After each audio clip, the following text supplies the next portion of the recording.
સફળતા અને સિદ્ધિ પાછળ છે ને એક આપણું એક ધ્યેય હોય છે અને ધ્યેયની પાછળ એક મોટિવેશન હોય છે.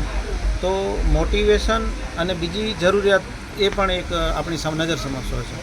તો જરૂરિયાત એ સૌથી મોટી કે ખેડૂતોનું આજે આપણે જોતા હોઈએ, ભલે ક્યાંક કઈ રીતે આપણે ન્યૂઝ ચેનલોમાં રજૂ થતું હોય, પણ એનામાં એક વસ્તુ હંમેશા દેખાતી હોય કે ખેડૂત હંમેશા દુઃખી રહેતો હોય છે કે પરેશાન રહેતો હોય છે.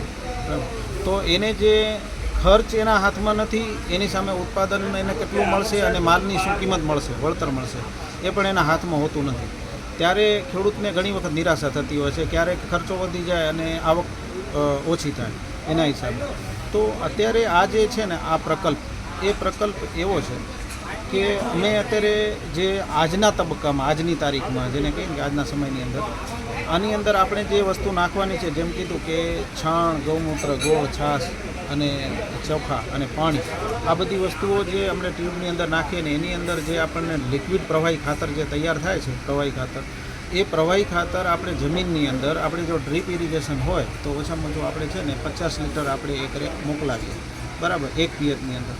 તો ખેડૂતને અત્યારે એનું જે કોમર્શિયલ રકમનું જો આપણે ગણિત માંડીએ આપણે, તો લગભગ એકરે 100 રૂપિયાની અંદર ખર્ચમાં પતી જાય છે. અત્યારે ખેડૂતને જો ન્યુટ્રિશન રીચ ખાતર 100 રૂપિયા પર એકર પર એપ્લિકેશન, એટલે કે એક વખત આપણે મોકલવામાં જો થતું હોય તો એનાથી બીજું રૂડું શું હોઈ શકે.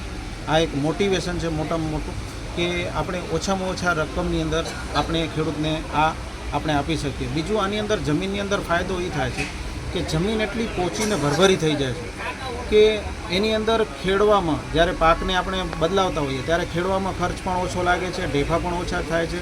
મગફળી હોય, બટાકા હોય કે જમીનની અંદર થતી હોય જે આપણું ઉત્પાદન છે, જે ગાજર હોય, પછી પેલા આપણા બીજા રતાળું હોય, એ બધાની જે માટી ચોંટતી હોય ને જે એની અંદર, એ માટી ચોંટવાનું પ્રમાણ પણ ઘટી જાય છે. એટલે ખેડૂતનો જે મજૂરી કોસ્ટ પણ નીચી આવે છે.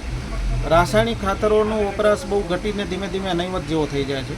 રાસાયણિક દવાઓની જરૂરત પણ ધીમે ધીમે થઈને નહીવત જેવી થઈ જાય છે.